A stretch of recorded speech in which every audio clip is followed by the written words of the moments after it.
지난 10월 28일 재보궐선거가 있었죠. 월요일에 이어서 오늘도 재보궐선거 당선자 모시고 말씀 나누도록 하겠습니다. 오늘은 서울시 양천구 의회 당선자이신 이성국 의원 모셨습니다. 어서 오십시오. 네, 반갑습니다. 네, 어려운 재보궐선거에서 당선되셨습니다. 축하드리면서요. 소감 한 말씀 먼저 좀 듣겠습니다. 네, 먼저 우리 50만 양천구민 그리고 제 선거구였던 목, 이, 삼동 지역 주민들에게 다시 봉사할 수 있는 기회를 주셔서 진심으로 감사의 말씀을 드립니다. 네, 두 분의 후보가 출마를 했고 막판까지 치열한 접전이었다고 들었습니다. 그 과정들이나 기다리셨던 순간들이 꽤 긴장되셨을 것 같은데 그때 순간을 조금만 회고해 주실 수 있을까요? 네, 맞습니다. 후보가 둘이었었고 정당 간의 경쟁이었기 때문에 잘 알다시피 서울 지역에서는 어느 곳도 마음을 놓고 선거를 할 수 있는 곳이 없다고 생각됩니다. 마찬가지로 우리 지역인 목, 이산동, 양천구, 가선거구에서도 끝까지 접전을 펼쳤었고 상대 후보도 훌륭한 분이었습니다.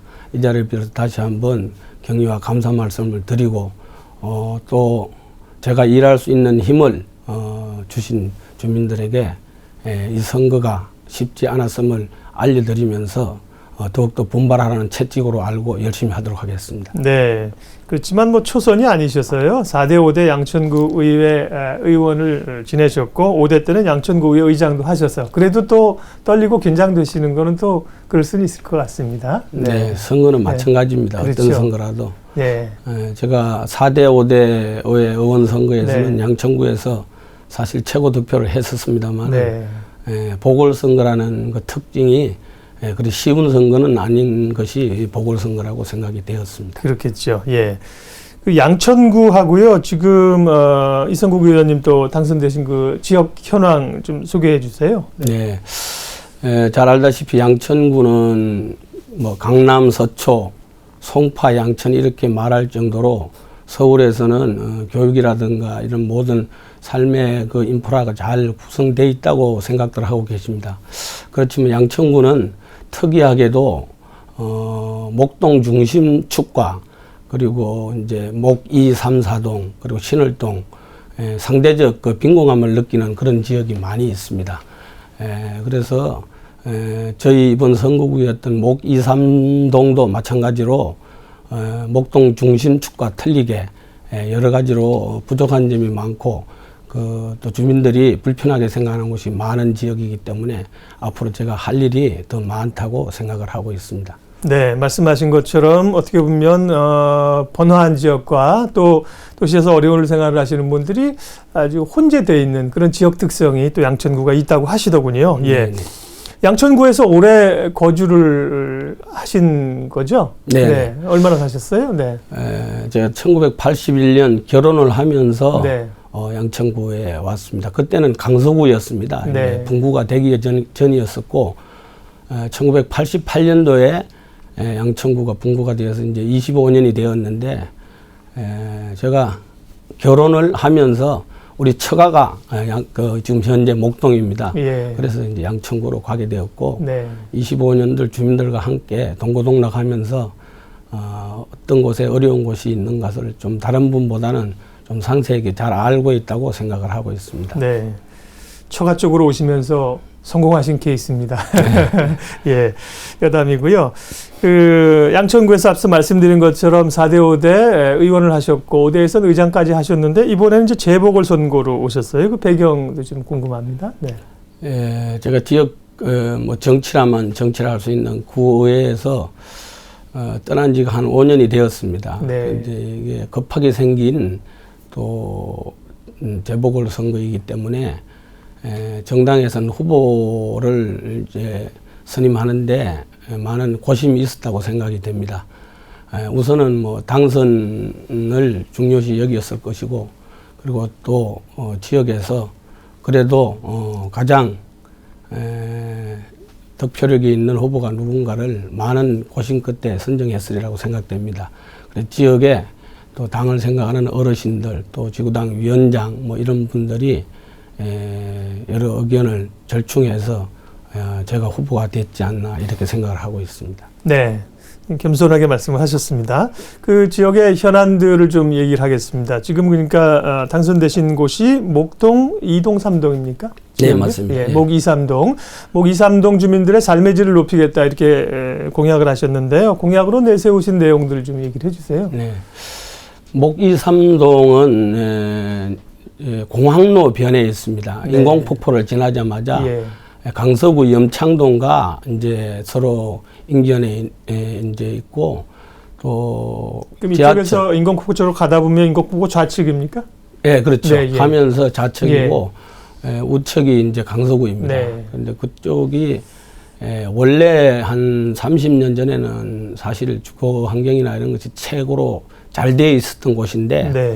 지금은 이제 상대적으로 그 개발이 윤회하면서 바뀌면서 이제 목동 중심축이 상업 지역이 되고 이쪽 지역이 상대적으로 이제 종세분화 정책에 의해서 3종, 2종, 1종 또 가장 번화한 곳이 준주거 지역으로 되어 있습니다.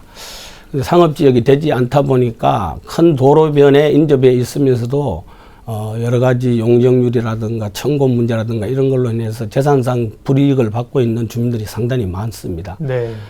그래서 주거 환경 개선 사업 또 지역의 교육 인프라 이런 것들을 많이 생각하면서 이 지역이 상대적으로 양천구의 목동 중심축보다 많이 열악한 그 환경으로 되어 있기 때문에 이런 부분을 개선하고 또 지역 주민들이 피부로 느끼는 여러 가지 그 불편한 점들을 하나하나 해결하면서 지역 주민의 신분권을 일하기 위해서 이번에 이렇게 출마를 했고 또 다행히 제가 당선되었기 때문에 주민들과 함께 이 지역의 발전을 위해서 최선의 노력을 다하려고 하고 있습니다.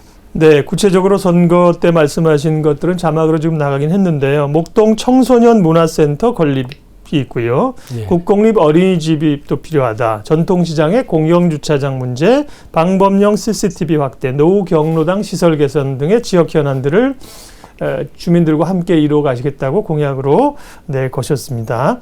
이런 것들을 포함해서 앞서 말씀하신 그 목동 신시가지와 기존 주거지역 간의 그 불균형에서 이게 지금 이성국 의원님 계신 곳뿐만 아니라 양천구 전체 현안이기도 하지 않습니까? 맞습니다. 그런 그 불균형을 해소하기 위한 대안들이나 어떤 아이디어를 가지고 계신 건 어떤 것들이 있습니까? 목동 중심축은 아시다시피 목동 아파트 주변 지역입니다. 네. 그래서 그 개발은 서울시가 주도로 하고 있고 실질적으로 계획 도시였던 것이 사실입니다. 그런데 아시다시피 종세분화 정책은 고무풍선 효과가 있기 때문에 어느 곳을 상대적으로 유리하게 상업지역을 지정해주면 다른 곳이 불이익을 받게 되는 것이 이제 종세분화 정책인데 네. 그 부분이 목동 중심축에 이제 편향되어 있기 때문에 신월동이라든가 목동 재래주택 지역에 이것을 좀 나누어서 지역 간 균형 개발이 될 수 있도록 시정 또 구정을 펼쳐야 되는 것이 사실입니다. 그래서 이런 부분을 의회에 들어가서 중점적으로 논의하고 또 의회에 계시는 다른 의원님들과 집행부 간에 원활한 그 의사소통을 통해서 지역을 발전시키는 데 노력을 하려고 하고 있습니다. 네. 그리고 제가 공약한 사항이 한 10가지가 있습니다만 그 중에서도 특히 이제 청소년 문화센터 건립 예. 그리고 국공립 영유아 시설 또 유아원 또 이런 시설들을 이제 확충하는 것을 이제 말씀을 드렸었는데 아마 내년에 서울시의 정책이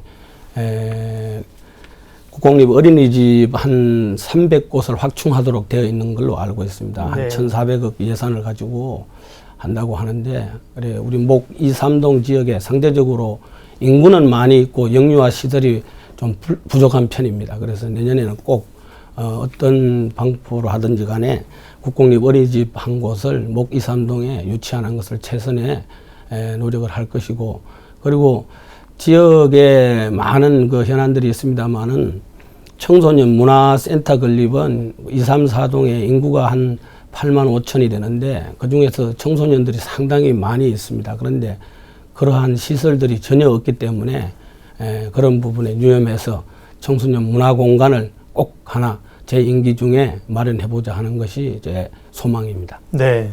앞서 이제 지역 개발 관련해서 이제 종세분화 얘기를 한 두 차례 언급을 하셨는데, 그러니까 그게 이제 개발 지역이 뭐 2종, 3종 이렇게 분류가 되지 않습니까? 네네. 근데 그거는 뭐 특별히 이제 신도시 지역하고 주변 지역이 좀 다르게 돼 있습니까? 그 문제는? 네. 서울시 전체를 이제 통틀어서 그 세분화 정책을 했는데, 네. 이제 구간, 이제 자치단체, 이제 기초단체별로 그 지정하는 그 프로테지가 있습니다. 네. 그 프로테지에서 정해지는데, 이제 상업지역, 또 그렇군요. 준주거 지역, 네. 3종 지역, 2종 지역, 1종 지역 이런 식으로 나눠지는데, 그 나누는 과정에서 여러 가지 이제 그 불합리성이 좀 이게 도출되고 있습니다. 예. 그래서 그런 부분을 현실적으로 또 바꿔가야 되고, 또 그러기 위해서는 이제 시, 구, 또 국회의원까지 다 합쳐서 정책적으로 많이 개선을 해야 된다고 생각을 합니다. 네, 그게 뭐 저희가 부동산에 대해서 잘 상식적인 게 이제 한계가 있어서 자치구별로 비율이 있군요. 그러다 네네. 보면 이제 자치구별로 차이가 있을 텐데 네네. 비율이 있으니까 그 안에서 이렇게 대규모로 이렇게 어떤 아파트 단지나 이런 게 있다든지 그럼 주변 지역이 상대적으로 낙후되는 그런 그 영향이 있다 맞습니다. 말씀이신 것 예, 같습니다. 예, 예. 주민들하고 이제 그동안도 이제 의정 활동을 오래 해오시면서 소통을 많이 하셨을 겁니다. 특별히 소통을 위해서는 어떤 노력을 과거에 해오셨고 또 이번에 어떻게 하실 계획이세요? 사실 구의원이 무슨 정치는 아니라고 생각합니다. 예. 그래서 지역 주민들과 항상 같이 몸을 비비고 지역에서 서로 땀을 흘리면서 주민들이 무슨 생각을 하고 있고 또 의원이 어떻게 그런 도움을 드려야 되나 하는 부분들을 생각을 하고 있습니다. 그래서 제가 의정활동을 8년을 한 경험이 있습니다만은 그 경험과 또 나름대로의 그 노하우를 가지고 지역의 민원들을 정말로 잘 챙겨서 발로 뛰는 능동적으로 일하는 그런 공복이 되는 것이 목표입니다. 네. 주민들에게 도움을 주는 자리라는 말씀이 그 공감이 와 닿습니다. 우리가 정치하면 늘 뭐 윗자리에 가려고 하는 그런 느낌들을 국민들이 가지고 있지 않습니까? 네, 함께 이제 부대끼면서 예. 그 8년간 의정 활동을 하셨는데요. 또 4대 5대, 특별히 이제 5대 의장으로 지내시면서 상도 많이 받으셨고, 네, 그때 하셨던 그 좀 돌이킬 수 있는 활동이나 주요 또 상 받으신 내용도 있으면 좀 어떤 공로로 기여를 하셨는지 좀 되돌아보겠습니다. 예, 그때 제가 5대 후반기 의장을 했었는데요. 그때 제가 서울시 의장단 협의회 사무총장을 하면서 기초의 광역의회 이제 모든 그 의회를 대변해서 이제 뭐 이 공청회라든가 또 TV 프로그램이라든가 이런 데 출연을 한 적이 좀 몇 번 있습니다. 그러다 보니까 또 지역 주민들 또 지역 의회에서 의원들이 나름 인정해줘서 그런 분들의 격려로 인해서 제가 상을 몇 번 받은 것 같습니다. 고맙게 생각하고 있습니다. 네. 예, 상을 받는 것보다 주민들의 가려운 것을 긁어주는 것이 더 중요하다고 생각을 하시는 것 같습니다. 목동에서 이제 오래 사시면서 지역의 현안들도 잘 알고 지역 주민들과의 관계들도 깊으신데 앞서 이제 목동에서 제가 언제 사셨냐고 얘기할 때 이제 결혼 생활 하시면서인데 그 전에 20대 초반에 아주 특이한 경력이 있으세요. 불자로서 불도를 닦으셨다고 들었거든요. 네. 이제 그런 것들, 그런 구도 활동했던 것들과 현장에서의 삶, 또 구의원 활동하시는데 좀 매칭이나 도움이 되는 게 있습니까? 네, 저는 어려서 가정 형편이 여유롭지 못해서 초등학교 5학년을 중퇴하고 사실 절에 들어갔었습니다. 네. 그래서 한 14년간 청소년기에는 23살까지 절에서 살았고 또 절에서도 이제 큰 절에서만 제가 생활을 했습니다. 대한불교 조계종 본산인 해인성가대학교를 제가 1976년에 졸업을 했었고 예. 또 이제 불교를 공부하면서 나름 인성교육을 제대로 나름대로 받았다고 이제 생각을 하고 있습니다. 그래서 절에서 대중생활을 하면서 배웠던 것이 사회에서 생활하는데 큰 도움이 되었고 또 자기보다 남을 먼저 생각하는 자리리타 정신을 갖다가 많이 배워서 그 덕목을 잘 알아서 실천한 결과가 오늘에 있지 않나 이렇게 생각을 하고 있습니다. 네, 겸손하신 그 성품과 말씀이 그런 것들이 다 밑바탕이 된 것 같습니다. 서예와 한문에도 남다른 조예가 있으시다고 들었고요. 이성국 의원 블로그에 가면 직접 쓰신 여민동락이라는 글귀가 있다고 하는데, 예, 이거는 어떤